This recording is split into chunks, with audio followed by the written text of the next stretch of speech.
По однос на Груевски би рекол дека пораката на Мицкоски сепак беше јасна, дека нема да дозволи одредени задкулисни игри кои што може да бидат на штета на ВМРО-ДПМН и сметам дека таа порака сериозно е примена. Дали актуелното раководство на ВМРО-ДПМН раскрсти со поранешните председатели Георгиевски и Груевски, или пак бегалецот од Будимпешта би бил добре дојден во Белата палата? Приоритетот е сегашната постава и раководството на ВМРО-ДПМН да имаат што подобра позиција да ги поразат на избори ДУИ и СДСМ. По измените на кривичниот законник следува амнестија, можности за помилување. Кој, зошто и како ќе се спаси од затворски казни и кривични дела? Се работи за еден закон кој што го руши начелото на правда, ги наградува оние кои што биле санкционирани од правосудниот систем и мислиме дека тоа наградување е селективно. Се донесе закон да се амнестира. Значи, ако ја сега направам некаков обид или успеам да украдам, а не сум функционер, ќе бидам многу повеќе кратно казнет, тоа кога сум функционер ќе бидам ограничено казнет. Неказнивоста оддам како проблем кој што не виси во правосудството. Правната сигурност би исто така би ја истакнал. Кој е лекот за метастазата во македонското правосудство? Лекото се секој сам во својот двор да почне да си го чисти тој што е отпадок. Капиталните инвестиции во државата под превезот на сомнежи за корупција и криминал. Чебрен е стратешки важен објект за Македонија. Било која банка да отидат со проект на такви вредности високи, они го дадоа повторно на странска компанија. Добро вечер, гледате ново издание на Трилинг. Лакрдија на политичката сцена. Државниот обвинител е на 3 месеци пред конечното пензионирање. Ја немаше храброста да се повлече од бројните критики за јаловоста на обвинителството во битката со организираниот криминал. Во јануари полни 70 години. На крајот од работниот век се соочува со интерпелација. Во меѓувреме владата покрена постапка за избор на нов државен обвинител. И Јовевски заминува со проклетството на една тестаментална изјава на покојниот Прчевски, додека беше државен обвинител за својот ангажман. Кажа: "Јас сум последната будала." Прчевски, Шврговски, Зврлевски, Јовевски. Кој е следниот? Недела на различни погледи и постапки во македонско-бугарските односи. Шефот на дипломатијата Османи не исклучува нови дополнителни барања од Софија. Вице-премиерот пак Маричич побрза со демант на својот колега.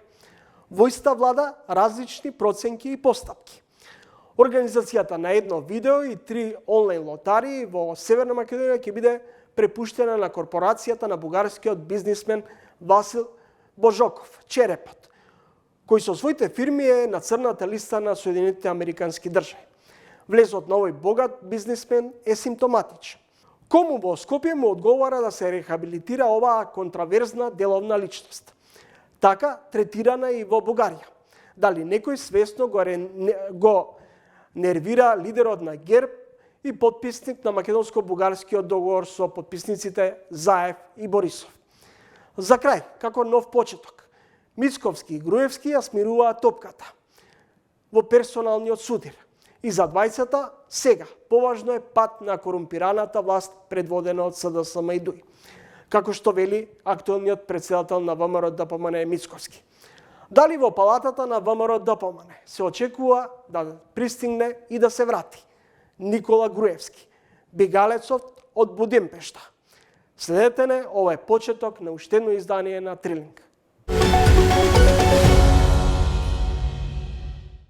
Динамична политичка недела. По измените на кривичниот законник сега се предлага закон за амнестија, па згора на тоа и предлог за помилување. Очигледно се чувствува веќе и предизборна атмосфера. И двете партии се растерчани на терен. Мицковски дава интервјуа, премиерот и лидер на СДСМ Ковачевски обвинува за обструкции и сето тоа тече како на филмска лента. Едните најавуваат голема победа на престојните парламентарни избори, другите се убедени дека ќе ја добијат уште еднашка поддршката, бидејќи водат поточно проевропска, како што велат, политика. Во ово издание на Трилинг мој соговорник е Антонио Милошовски, пратеник, член на извршниот комитет и поранешен министер за надворешни работи. Господин Милошовски, се чини дека спласнаа тензиите меѓу актуелното раководство на ВМРО-ДПМН и екс-премиерот и лидер на партијата Груевски. Дали тоа значи дека Груевски би можел да биде добре доведен во Белата палата? Па, јас тоа што имам да го кажам е дека председателот Мицковски, таа порака што ја испрати преку германскиот весник ФАЦ, беше издржана порака и сериозна. Мислам дека и од страна на претходниот председател беше сериозно примена, да му биде дадено на знаење, не само на него, но и на пошироката политичка јавност во Македонија, дека за некои задкулисни комуникации сме сведоци, сме ги осознали и затоа и сме предупредиле навремено, за да не се продолжи со едни такви, би рекол, непринципиелни проекти кои што може да бидат и на штета на ВМРО-ДПМН, но и на штета на довербата во политиката и институциите генерално.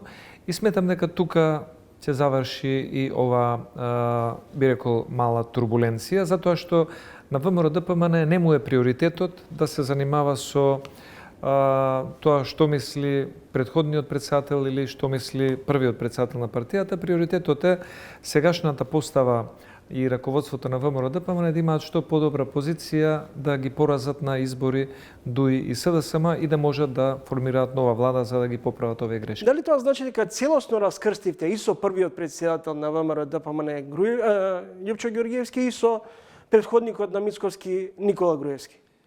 Па по однос на првиот председател Ѓорѓиевски, гледаме дека тој ја одбра другата страна. Значи, тој има политичка партија, има еден пратеник и во моментов е коалиционен партнер на СДСМ и на ДУИ, така што како политичар Љупчо Ѓорѓиевски сепак одлучи свесно и со политичка одлука на неговата партија дека СДСМ и ДУИ заслужуваат поддршка и ние сме на спротивставени страни. Ние сметаме дека за државата е добро СДСМ и ДУИ да бидат заменети од власта и да дојде влада која што ќе ужива подобар кредибилитет и ќе има капацитет да ги решава проблемите кои што ги создадува. А по однос на Груевски би рекол дека пораката на Мицковски сепак беше јасна, дека нема да дозволи одредени задкулисни игри кои што може да бидат на штета на ВМРО-ДПМН и сметам дека таа порака сериозно е примена. Кога велите задкулисни игри, воглавом сето тоа заврши со објавувањето на со тоа УСБ на подпредседателот Николовски, но ништо подетално не знаеме во врска со наводни политички дилови меѓу Груевски и СДСМ. Па мислам дека луѓето кои што директно го знаат тоа се председателот Пендаровски, премиерот Ковачевски, вице-премиерот Груби, исто така сметам дека запознаен за таа работа и Али Ахмети, Бојан Маричич, генерално овие луѓе од власта кои што заедно со председателот Пендаровски во една прилика при чествувањето на 3-годишното членство во Северноатлантската алијанса имале еден координативен состанок и тогаш почнала таа идеја и тој проект, разгледувањето на проектот како да се соработува со одредени поранешни функционери од ВМРО-ДПМН за да може да се направи одреден раздор во пратеничката група, а со цел да се остварат уставните измени за кои што власта очигледно нема капацитет сама да го спроведе тоа што го ветила. И затоа сметам дека освен овие изјави кои што беа дадени, актуелните владеачки функционери има многу поголеми сознанија за нивниот план и за комуникацијата што ја имале. Тие сознанија ги имаме и ние и еден ден мислам дека ќе биде обелоденето на најдобар можен начин. Закон за амнестија најавувате радикален чекор, како ВМРО-ДПМН говорам дека ќе бойкотирате собраниската седница доколку овој закон биде ставен во рамки на собраниските процедури. Не се носи со европско знаменце, но со скратена поставка. Мислам дека дури имало и многу поделикатни ситуации, па ВМРО-ДПМН не се одлучувал на вакви радикални чекори да го бойкотира законодавниот дом. Па предлог законот за амнестија ние кажавме дека тоа што го најавивме како можен бойкот на собранието не е одлука, но сега за сега е најава, доколку овој предлог закон се стави во процедура со европско знаменце. Штом нема да се носи со европско знаменце, оваа власт не знаеме. Сме имали слични ситуации, ако се сеќавате законот за измени на законот за игри на среќа и лотари прво влезе без европско знаменце во собранието, тоа беше пред отприлика година дена, за сега да гледаме дека влегува со европско знаменце. Власта некога знае одредени закони да ги повлече, откако ќе види дека нема простор за нивно поминување и да ги запечати со европско знаменце за да ја скрати дискусијата и можноста законскиот текст да биде коригиран. Доколку овој закон за амнестија не се носи со европско знаменце, тогаш ние ќе бидеме присутни и ќе го блокираме законот со долги дискусии со многобројни амандмани. Зошто сметаме дека овој закон не би требало да се донесе?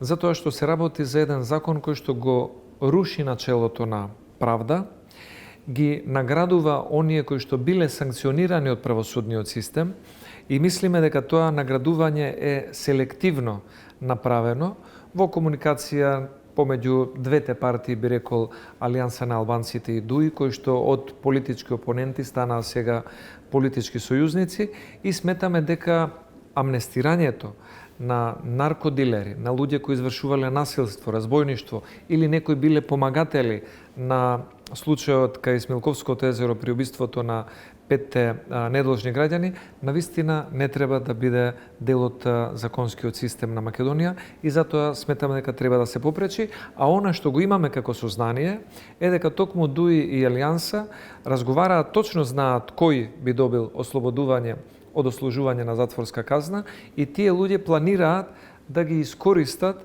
во изборната кампања за време на парламентарните и претседателски избори следната година. Затоа сметам дека овој закон нема за цел хумана мисија на условно кажано ресоциализација или растоварување на затворските установи, туку дека има политичка мисија каде што политичката елита на Алијанса и ДУИ се договара со условно би кажал подземјето во Република Македонија за да може да си завршат едни на други одредена услуга.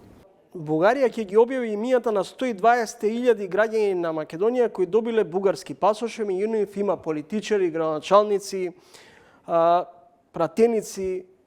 Дали ова е обид за заплашување на домашните политички елити, бизнисмени и градоначалници? И дали меѓу нив се препознавате и вие?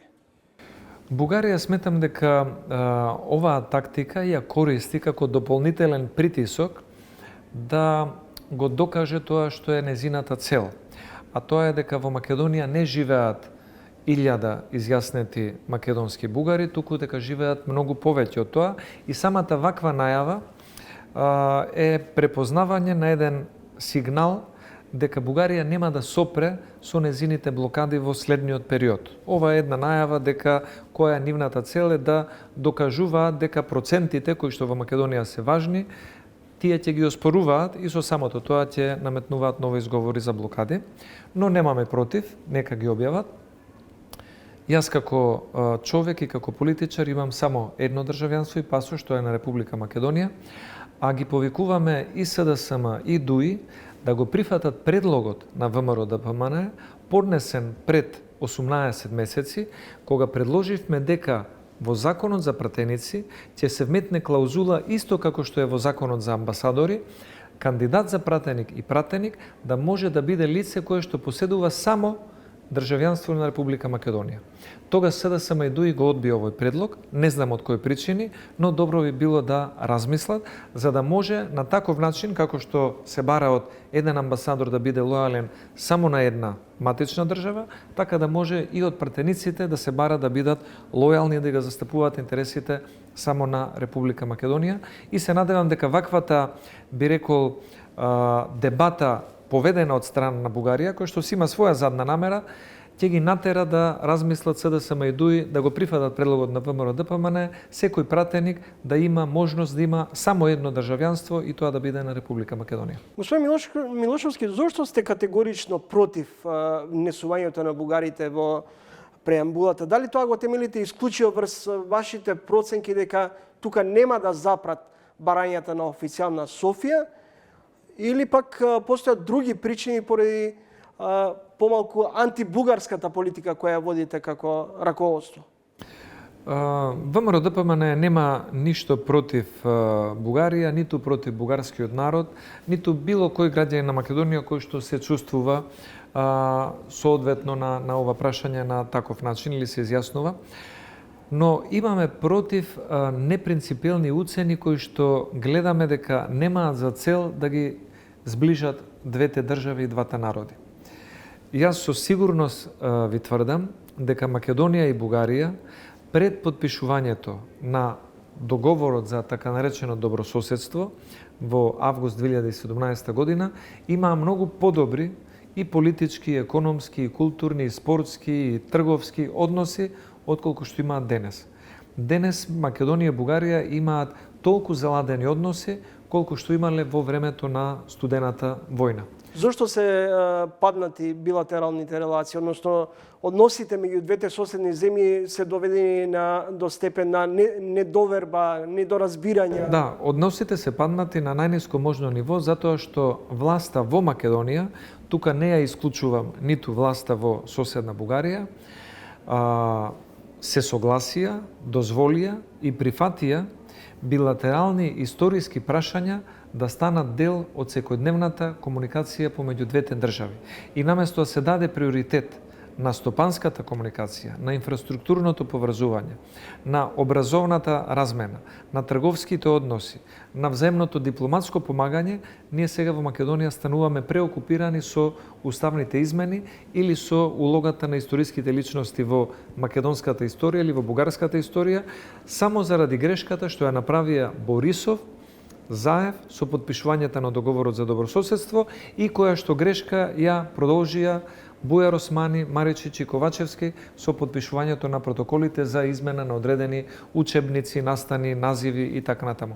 Затоа сметам дека Еве и да претпоставиме дека во наредниот период нема да се усвојат уставните, нема да дојде до промена на уставот со цел внесување на бугарите во преамбулата, претендирате да дојдете на власт. Претпоставам дека можеби Жешкиот Костен ќе треба вие да го решавате како владеачка гарнитура. Како би го решиле проблемот со официјална Софија? Според словенечко-хрватскиот модел, проблемот, најголемиот проблем во ова наметнато, би рекол, барање за смена на уставот, сепак уставот е прашање кое што ги задира сите македонски граѓани и тоа е еден општествен договор на граѓаните во една држава.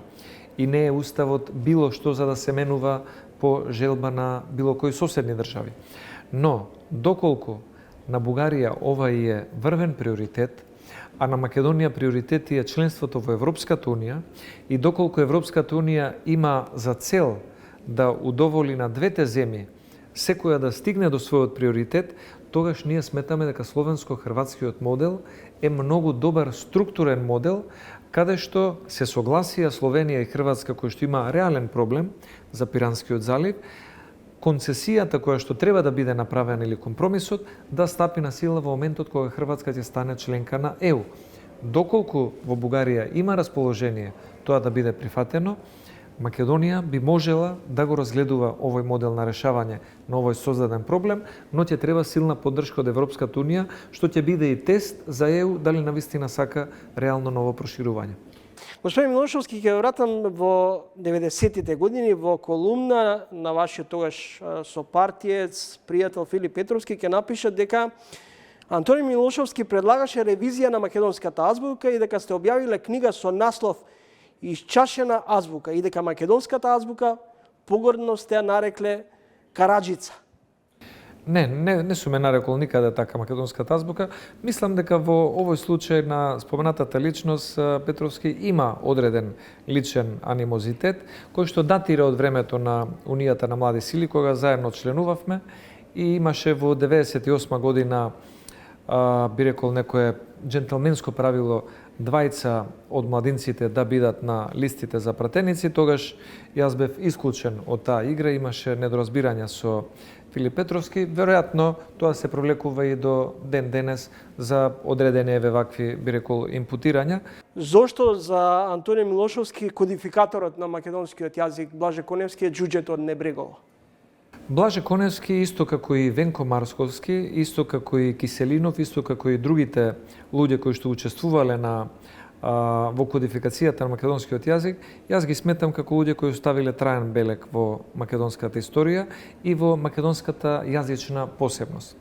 Но тоа што било да кажам, слобода на поетско изразување на еден млад човек, без да се употреби било каква, она што го кажавте вие, некаква, би рекол, навредувачка терминологија, нека си остане во слободата на едно студентско време кога Антонио Милошовски размислува малку по-бунтовнички, по-анархистички, би рекол, од тоа што е како политичар денес по-конвенционален.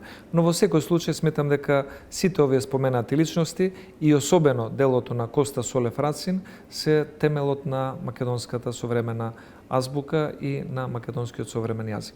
Доколку дојдете на власт, дали ВМРО-ДПМН ќе бара промена на преговарачката рамка, ревидирање на договорот од Преспа, спогодбата со Софија?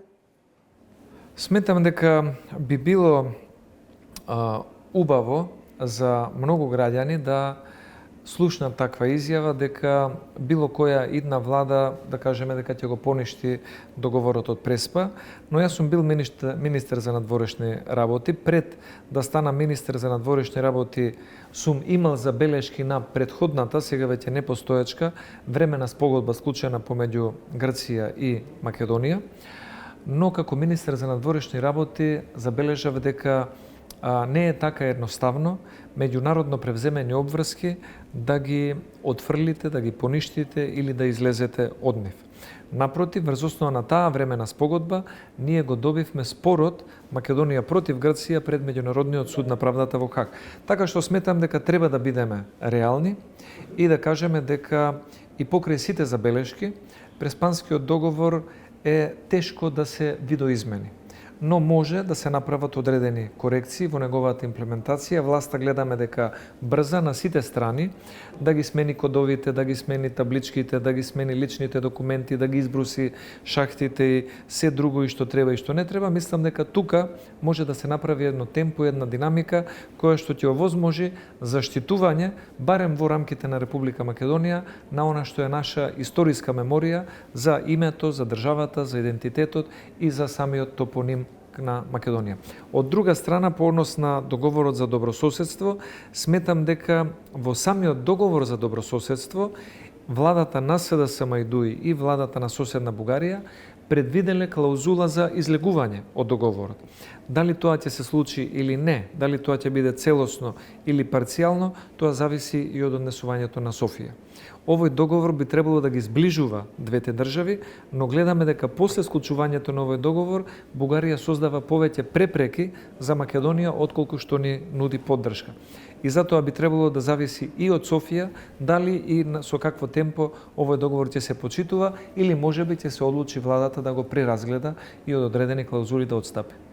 Гледате Трилинг, гостин во емисијата Антонио Милошовски, пратеник од ВМРО-ДПМН, член на извршниот комитет на најголемата опозицијска партија. Господин Милошовски, не е спорно дека најголемиот дел од анкетите и истражувањата покажуваат голема поддршка за ВМРО-ДПМН кога и изборите да се случат. Прашањето ми е дали преферирате во пакет да идат претседателските и парламентарни избори? Ние сметаме дека тоа е најдобра опција.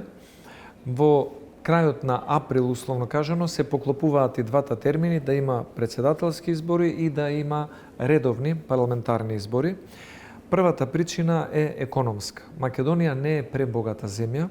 Во услови кога штрекуваат пензионери, кога имаме незадоволни здравствени работници, образовни работници и слично, навистина е голем луксус во еден така краток период, во првото полугодие од 2024 година, да се трошат буџетски пари на два изборни циклуси.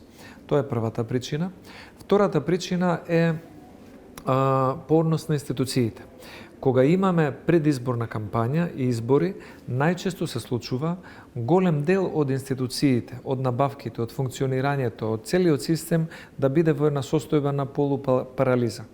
И ако ние имаме претседателски избори во април, а имаме парламентарни избори во јуни, тогаш ние ќе имаме ваква полупарализа на системот 7 или 8 месеци. Да. Тоа ќе биде лошо за стопанството, ќе биде лошо за граѓаните, ќе биде лошо за самите институции. И третата причина е затоа што сметаме дека доколку има само претседателски избори, со ваквиот тренд кој што беше забележан и на пописот на намалување на стапката на наталитет, на зголемување на стапката на иселување и присутност на резидентното население, навистина ќе биде голем предизвик во вториот круг на претседателските избори да имате излезеност од отприлика 750.000 гласачи, за да може да се постигне цензусот за избор на претседател.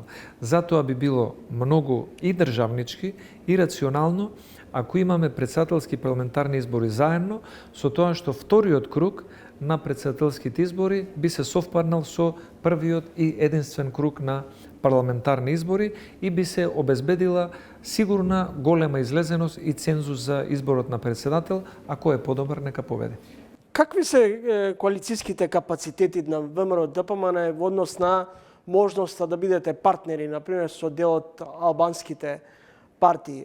Стрикно велите или дека сте конечно раскрстиле со ДУИ, дека ДУИ не го сметате за евентуален партнер во владата, евентуалната владина коалиција, доколку вие победите на изборите, но се чини дека има помалку разлика помеѓу вашите позиции во однос на Европската унија и Европската агенда и позициите на речиси сите албански партии во Македонија кои велат Европската унија, членството во Европската унија треба да биде приоритет.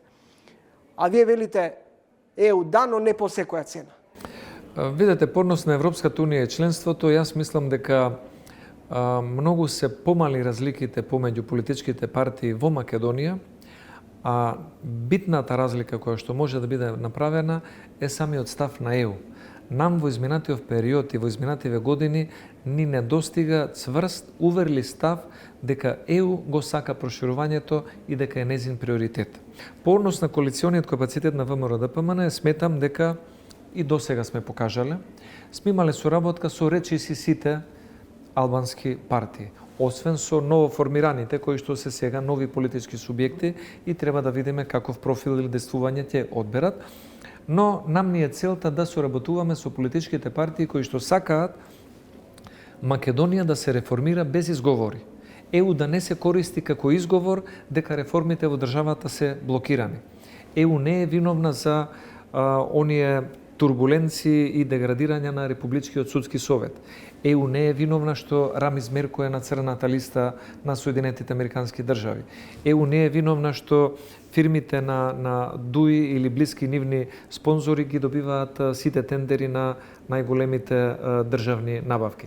Затоа сметаме дека во овој момент, изминативе 20 години, особено последниве 5, ДУИ стана генератор нивни функционери, дел од нив, од високата корупција во самиот систем. И затоа сметаме дека е добро за ДУИ и добро за државата и за самиот систем и институции ДУИ да биде во опозиција и да се даде шанса да се автокоригира. Затоа цениме дека со актуелната опозиција во албанскиот политички блок би можеле да имаме стабилно мнозинство и добра реформска агенда. Франција и Германија излегоа со своевиден нов предлог во однос на можноста да се отстрани она исклучиво вето по секоја цена. Дали ова може да биде охрабрување за македонските евроинтегративни аспирации? Па јас само една мала корекција тука би додал.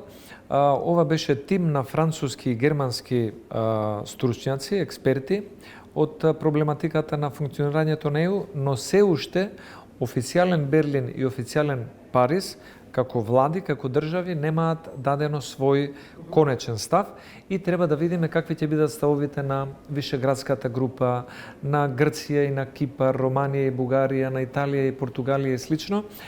И на крајот од криштата, од оно што може да се заклучи од овој академски труд за реформи во Европската унија е дека Европската унија сепак нема да го планира проширувањето пред да ги направи овие предвидени реформи внатре во самата Европска унија, а тоа е процес кој што ќе трае. Но доколку Европа се согласи да нема вето на секое отварање и затворање на поглавијата на земјите кои што се кандидати и преговараат, сметам дека тоа би бил позитивен чекор. Дел сте од анкетната комисија за во однос на истражување околу скандалот со клиниката за онкологија. Најчесто велат формирајте комисија за се да се забошоти. Може ли реално да се очекува да се разоткрие целиот скандал или се ќе заврши како и многу други случаеви? Ние во собранието и како пратеничка група ќе вложиме максимални напори оваа анкетна комисија да ја постигне својата цел, а целта е да се утврди политичката одговорност на оние кои што биле надлежни за законито и нормално работење на клиниката на онкологија, каде согласно Уставот секој граѓанин и секој пациент има право на здравствена заштита, која што очигледно според индициите таму на многу луѓе им била ускратена. Ние не сме истражен орган, нема да утврдуваме кривична одговорност или било каква друга судска постапка да потегнуваме, но сметам дека комисијата има капацитет, доколку има волја од парламентарното мнозинство, кое што исто така ќе има мнозинство и во самата анкетна комисија, за кратко време, врз основа на разгледување на релевантни документи од државни институции, од самото Министерство за здравство, од Државниот завод за ревизија и врз основа на изјави дадени од оние кои што ќе бидат поканети, а биле поранешни министри за здравство или директори на оваа клиника, да утврдиме политичка одговорност и според она што може да се насети, гледам дека тоа би било возможно, но пак зависи од СДСМ-ИДУИ како ќе постапат во клучниот момент, доколку таа политичка одговорност се утврди кај некој би рекол нивен, актуелен или поранешен функционер. Дали ќе бидат во одбрана на партискиот колега или ќе бидат во одбрана на принципот дека собранието има надлежност да повика на политичка одговорност луѓе од извршната власт кои што действувале незаконито. И говорам за гостувањето во емисијата. Благодарам и вам. Следете интервју со Антонио Милошовски, поранешен министер за надворешни работи, пратеник од ВМРО ДПМН и член на извршниот комитет. По кратката пауза за реклами продолжуваме со следниот соговорник, а гостин во ово издание на Трилинг ќе биде адвокатот Александар Тумановски. Гледајте на. Следите Трилинка во продолжение. Тензиите во општеството се продлабочија откако се изгласа парцијалното решение за кривичните дела околу злоупотреба на службените овластувања и се намалуваат дел од судските казни. Најновите парцијални реакции и парламентарни се концентрираи на новиот бран на можна законска амнестија.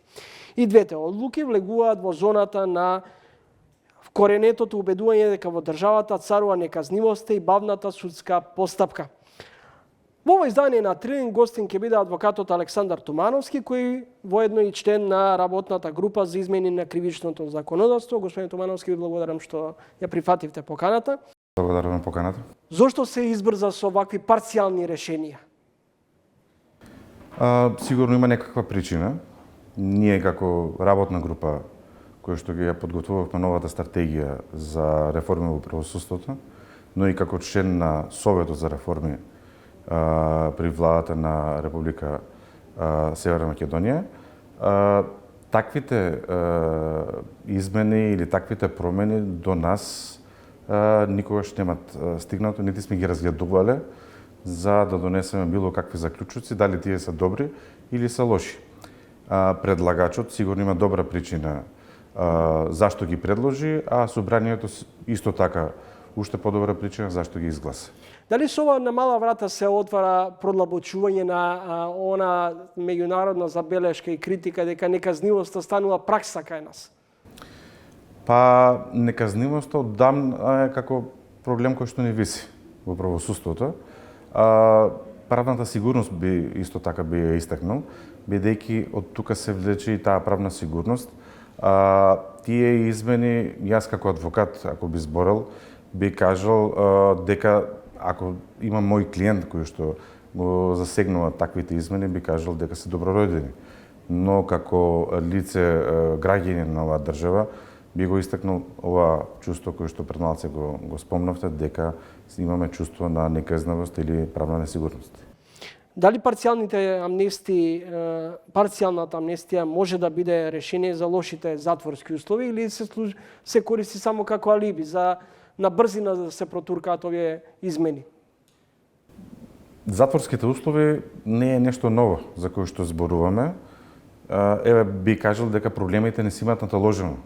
Ако пред малку спомнавме нели дека имаме неказнивост, дека имаме правна несигурност или недовреба во правниот систем, исто така би спомнал дека тој проблем многу долго време се провлекува. Државата прави и некакви измени во тој дел или прави некои подобри услови, но не е на задоволително ниво. И затоа сметам пренатрупаноста или како во самите тие затворски услови и неодржливите услови за издржување на затворската казна дека даваат за право да се прават такви интервенции со амнестии и за да можат тие луѓе што се таму да бидат пократок период или на некој начин побрзо да се ресоциализираат и да се вратат во општествените текови на живење. Јавноста е сведок на корумпирани суди, бавни постапки, различни толкувања на судски пресуди и одлуки. Казнената политика веројатно кај нас не е слаба алка. Колку како адвокат и вас лично ве прашувам, чувствувате вина за лошиот имидж во целокупниот правосуден систем? Како адвокат ние секојдневно се соочуваме со таквите состојби. Јас сум повеќе од 16-17 години работам како адвокат и толку време сум и во областа во кривичното право. Би истакнал дека ова е една тенденција исто така која што не доаѓа до некакви промени. Ние со измените, еве ќе почнам во Советот за реформи, ги изменивме сите закони. И сметаме дека законите се добри, но нивната примена е лоша. Тука треба да се фокусираме во правилна примена на сите закони и мислам дека резултатите ќе дојдат на крај.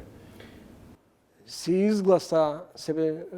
изгласа измените на кривичниот закони, се предлага закон за амнестија, се разговара за можност за помилување. И сега се поставува прашањето дали ова не ви наликува на вовед во ново политичко пазарење? Не доваѓам од политичка партија.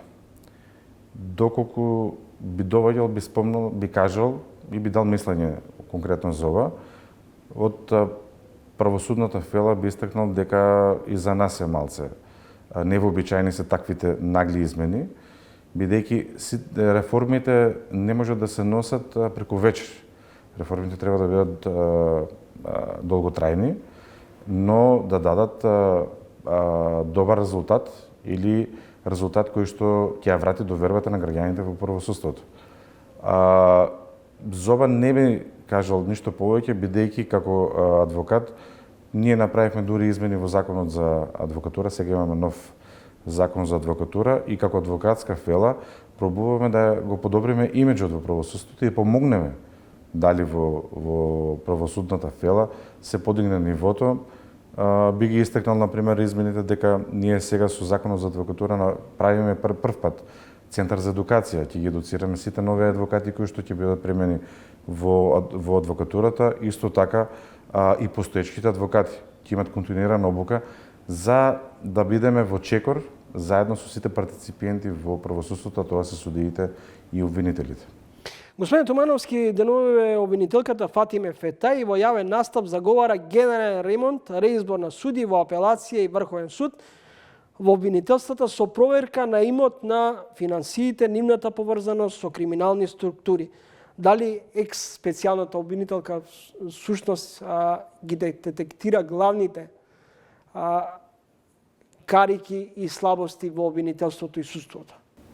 Тоа што го кажа обвинителката не е ништо ново, бидејќи јас како адвокат го имам тоа некаде пишано, мислам и објавено, некаде беше 2017 година, ако не се лажам.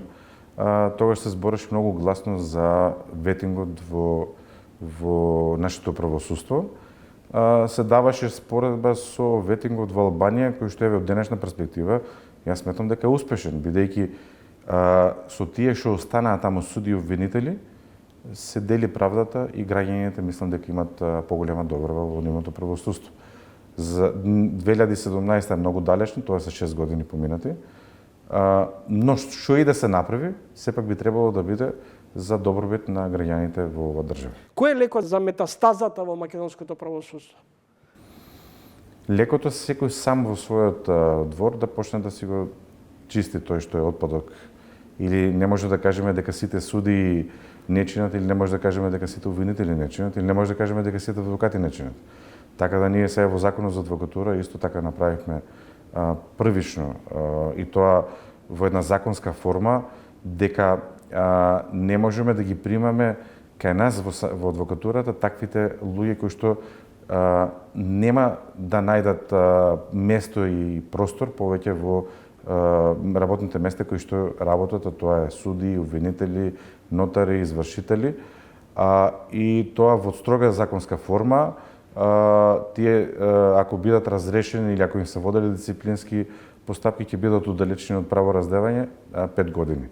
После 5 години може повторно да се вратат. Само сакам да кажем, ние пак сме не толку ригорозни, би го кажал примерно на Србија. Во Србија адвокатурата, еден познат случај на судија заради нејзиното однесување, кога одлучи повеќе тој таа да не биде судија, а да стане адвокат, Српската адвокатска комора го одби нејзиното примање во адвокати со изговор дека не е достоинствена да извршува адвокатската функција. Заради нејзиното однос во насудење со адвокатите и со другите колеги. Споменавте дека се прават реформи во адвокатурата, се заострија критериумите за добивање на лиценци за адвокати, но сега прашањето ми е колку во последната година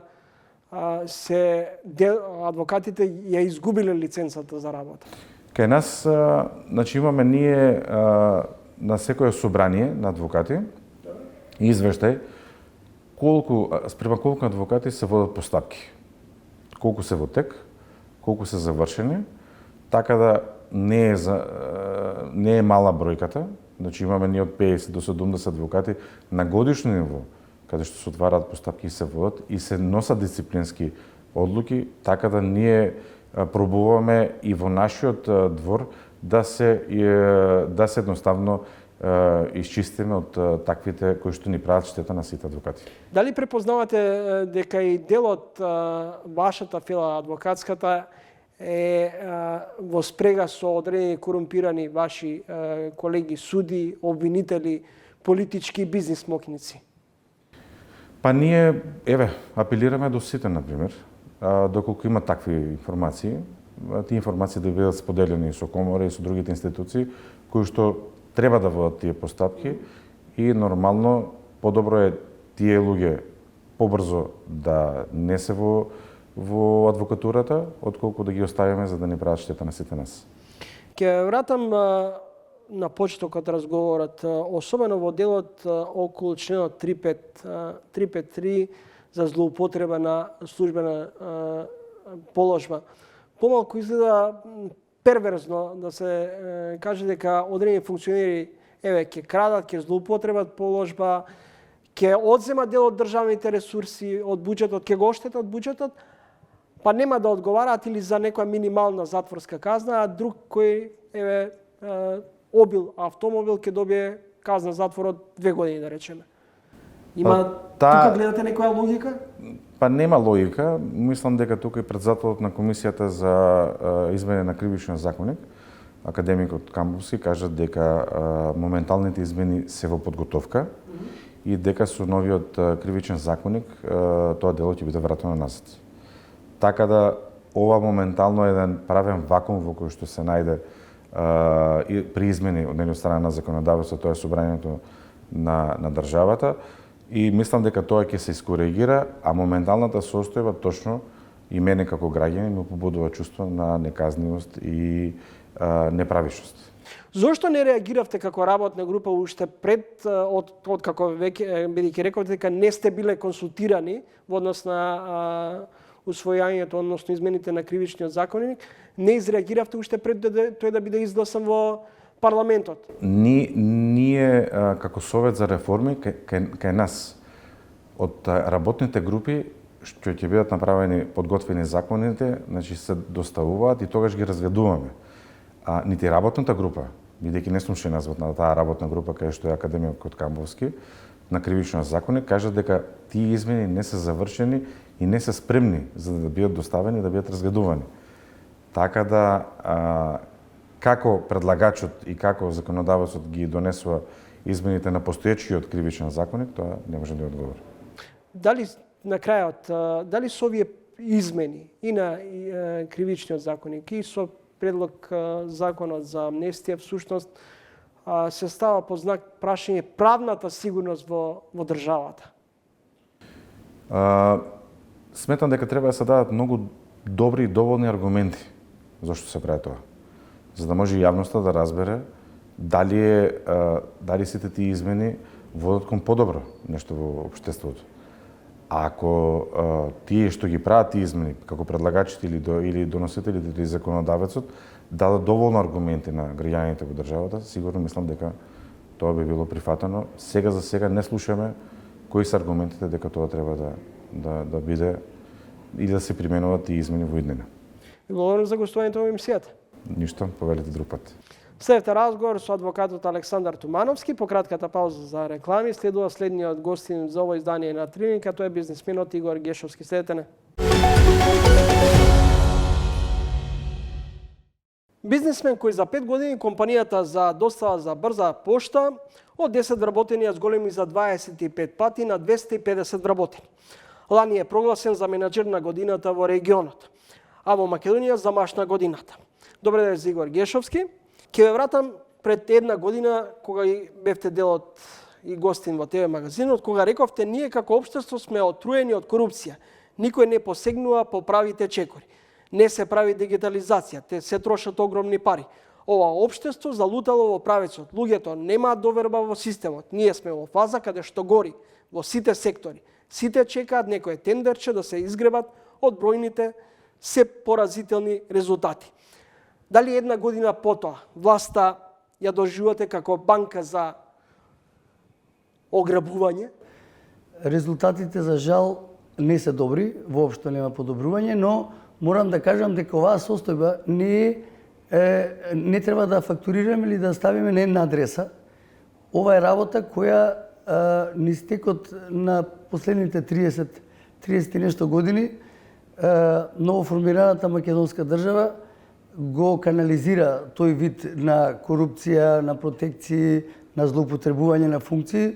Дури денеска имаме по-суров пример на владење каде што тоа се донесе закон да се амнестира. Значи, ако ја сега направам некаков обид или успеам да украдам, а не сум функционер, ќе бидам многу повеќе кратно казнет, тоа кога сум функционер ќе бидам ограничено казнет, со можност да застари делото, бидејќи судот знаеме како работи.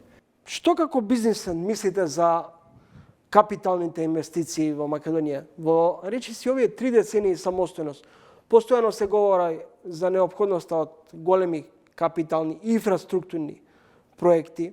Сега, овој период, актуелни се изградбата на автопатот, односно коридорот 8 и 10, Чебрен се најавува како голем проект. Ние, за жал, под превезот на тоа, ако се сеќаваме добро, претходно истата гарнитура збореше дека ќе дадеме предност на македонските инвестиции и тоа е за почит, зашто секој кој што си ја сака државата и сака да ги поддржи македонските компании, ќе даде предност на собствените компании. Тоа го прават високо развиените држави. Пример, патиштата во Словенија, словенски компании ги изградија. Во Германија исто така. Енергетиката е под капа на Германија. Кај нас се случи обратен процес. Видете, имаме сега донесена нека компанија, нормално сите вика дека тоа е превезот заштитнички заради американските интереси. Тоа не е спорно, ние дека црпиме помош и ни помагаат Соединетите американски држави за развој на оваа држава. Тоа го знаеме, го почитуваме и така натаму, но такви договори паѓаат во сенка сите добри работи. Бидејќи подпиша мегаломански договор, прво зашто на една компанија сите тие работи. Ако сме нормално општество, можевме на турците да даеме еден дел од патот, на некои европски држави други делови од патот. И замислите, почнуваат со Прилеп Битола. И сега ќе ве прашам вас, ако сум јас прилепченец или битолченец, кога ќе ми стават патарина да морам да сидам до Битола или Прилеп, значи ќе ми го поскапат моето движење. Тој пат е одличен, прав како пушка, треба да се санира, може треба да се направи дополнителна лента за товарните возила и тој можам со ударничка акција, како што имаше прво во Југославија, во СФР имаше ударничка акција, со средношколци за една година да го завршам, тампонирам, асфалтирам, обележам и да го пуштам во потреба без патарини. Нема да се вози 120, ќе се вози до 110, но тоа е сосема доволно за таа дистанца. Господин Гешовски, велите дека странските компании се како заштитена мечка. Дали домашните компании се во подредена положба во однос на странските инвеститори? Па видете, вие имате сега еклатантен пример каде што го менувате законот, им давате можност, кршите редица собствени закони и правила, за да они можат да си работат и тоа, пазите, авансно плаќање.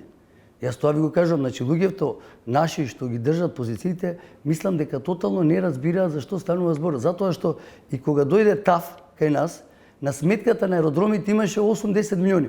Со 80 милиони има можност да почнат да градат нов аеродром, бидејќи компаниите први градат па им плаќаат и ред други работи. Тоа ни се случува постојано. Мислам дека треба тотална реорганизација. Во однос на енергетиката спомнавте исто, Чебрен е стратешки важен објект за Македонија. Тука државата мораше да направи напор да биде под капата наша или да биде доминантен нашиот удел во тој проект, зашто државата може секогаш да најде полесно финансирање и кредитирање. Видовте колку отиде струјата сега. И сега они место да го користат таа позиција, во било која банка да отидат со проект на такви вредности високи, може да добијат поволни услови, пошто сме држава, они го дадоа повторно на странска компанија и голем лапсус се прави со фотоволтаиците. Че јас сум работел за Светска банка на проектот GEF, Global Energy Efficiency, и имам добри сознанија што се случува. Ние сега, кога има сонце во регионот, пошто сме поврзани на берзата на електрична енергија со Маđarска, Хупекс, кога ќе отворите во тие денови кога е сонце, ќе видите дека цената е по $30 за мегават час, што е крајно ниска и постојано паѓа. Со новите соларни што се прават, таа ќе биде уште по-неатрактивна. Прашање дали ќе има интерес да се купува. Државата не им ги отвара очите и мора да бидеме свесни дека ако не направиме батерии која може да акумулираат неколку часа таа електрична енергија да искористиме кога ќе ни треба, кога се случува пик или нема сонце, тогаш државата од овој проект ќе биде исто како и марихуаната, ќе бидат луѓето неисплатливи. Влегуваат фондови, фондовите имаат друг интерес, тој што ги раководи фондовите дава пари на изведувачи подредени, има други интереси таму, но зборам за реален бизнес кога станува збор, ќе има таму голем проблем во иднина со фотоволтаиците и никој не отвара панел дискусија или како што вика на округла маса да седнеме кои се придобивките и така натаму. Господин Гешовски, ние сме увозно зависна држава. Во главном домашните компании во периодот, особено во времето на кризата, бара помош од државата, државата излезе во пресет со субвенции, но до кога фирмите и стопанството ќе сака да дрпа условно или вулгарно кажано од буџетот, а не да се обиде сама да се одржи на пазарот? Јас види добри теми погаѓате. Јас ќе ви кажам дека со кризата што настана, дополнителен терет се случи со војната во Украина. Тоа највише погоди Европа. Ние не успеавме да се снајдеме добро, но Македонија, како ние фокусот и тоа треба највише да ни интересира нас, Македонија, ако следите, касни буквално со сите реакции. Дали беше тоа, дали има маски за време на короната, дали субвенции за енергетиката, дали сега цените за храната. Ние сме кој некој воз кој работи на дрва, јагле, на парен котел и во тој дел многу ќе не кошта таквото движење, бидејќи ние како супер мала компактна држава мора да генерираме нови работи. За жал, ние во сите процеси не нема, касниме и пробуваме бледо да ископираме дали Србија најчесто или некоја друга држава, што граѓаните више први ја плаќаат сметката, па се селуваат надвор пошто гледаат дека само им се зголемуваат трошоците. После 2 години кризата ќе им се качи пензијата или платата и така натаму. Повторно најзагрозените категории се на крај, што тоа не го прави системот силен, нема доверба во тоа функционирање такво. И не знам, искрено имаме уклучено аларм, треба сите да се загрижиме. Тоа не е само политичка одговорност, бидејќи сепак политичарите ги бираат граѓаните и мора да бидеме свесни за тоа. Следува избори веројатно идната година, дали компаниите, вклучувајќи и вашата, ќе бидат наатак на партиите кои најчесто пред избори тропнуваат наврата кај менаџерите за финансиска поддршка, да речеме? Генерално јас морам да кажам, ни од едната ни од другата власт ми немале таков притисок, не сакам да измислувам. Но од друга страна, реално и партиите ништо не прават. И јас, ако ме прашате што ќе се случи наредната година каде што се очекуваат избори, јас ќе ви кажам ништо нема да се случи. Буквално, без разлика кој ќе победи или изгуби, системот е отруен, потполно заразен со вирусот. Значи, денеска имаме нови градоначалници во општините. Управните служби или делот за градежништво, истите луѓе остана. Истата шема, значи идете таму да извадите решение, ви се сгрешило број, буква, ве враќаат назад, па не сте доплатиле, треба да го частите оној, да го барате овој. Истите проблеми во здравството, и полоша слика се влошува ситуација. Дали на државата е неопходен целосен рестарт на системот, па и можеби конечно освежување на политичката сцена? Вака кога ве слушам внимателно, како политичките елити да се менуваат на филмска лента, а нема никаков напредок. Видете, јас ќе ве замолам, тоа елити не сум согласен, значи далеку сме ние од политички елити. Јас би ги вброил луѓето кои ќе дојдат на функција, ќе заборават на приватните и партиските задачи, ќе се посветат на развој на државата. Ние до ден денеска не видовме таков профил на политичар. Значи, буквално, видите, на странските амбасадори ни укажуваат дека овде постои сомнеж за корупција, дека овде имаме неадекватна одлука, дека имаме судство такво и такво, сега да не парафразирам што зборат амбасадорите. А кај нас не се, и викаат, зошто не се помешате во тоа, викаат, ние не смееме да се мешаме во судството. Па вие како премиер на држава или председател или било кој орган друг, собрание и така натаму, вие мора да општите на народот, вие сте првите луѓе кои ви избрал народот, да му кажете дека алармна е ситуацијата во судскиот совет или било која институција каде што се повикува и мораме хитно да преземеме мерки, радикални чекори. До кога македонските граѓани ќе, па и стопанствениците, односно бизнис климата ќе биде постојано под во некаква состојба на постојано исчекување дека утре ќе биде нов ден и дека ќе биде подобро? Дали ние всушност имаме подолгорочна стратегија за круцијалните прашања? Па, вие многу мудро зборите. Значи, стратегијата е важна работа за секоја една држава. Ние до ден денес, барем во мојата меморија, не се сеќавам дека двете најголеми партии, зборам сега македонски, за жал што ги делиме уште кај нас и штета што дозволија да има македонски и албански партии, ако збориме за едно општество за сите што сите го прокламираат, ама за жал во реалност не е така. Таа подела нас ке не докречи. Не успеа за по ниедно стратешко прашање да донесат еден заклучок. По ниедно стратешко прашање. Ние во Македонија имаме сериозен екзодус на млади, паметни, способни луѓе и тоа е најголем проблем во моментот со што се содруваме. Од друга страна, дали тоа значи дека ние ќе се доведеме до ситуација и веќе се доведуваме веројатно од неопходноста да увезуваме работна сила? Ма не видите, тоа ние каслиме, ја ви реков сега, Србија гледате што при. Србија има сега поголем увоз на работна сила отколку излез на луѓе. И видите, никој да не му биде сомнително, зашто сите развиени држави во светот, еве Германија кој што е водечка економија во Европа, таа ако нема увоз на работна сила ќе пропадне, како држава ќе пропадне. Не може да ги спочитува договорите, не може да ги изгради своите патишта, не може да го држи општеството. Втора работа, Англија, гледате што се случи. Кога си замина со Брекзитот, кај нив се случи лом.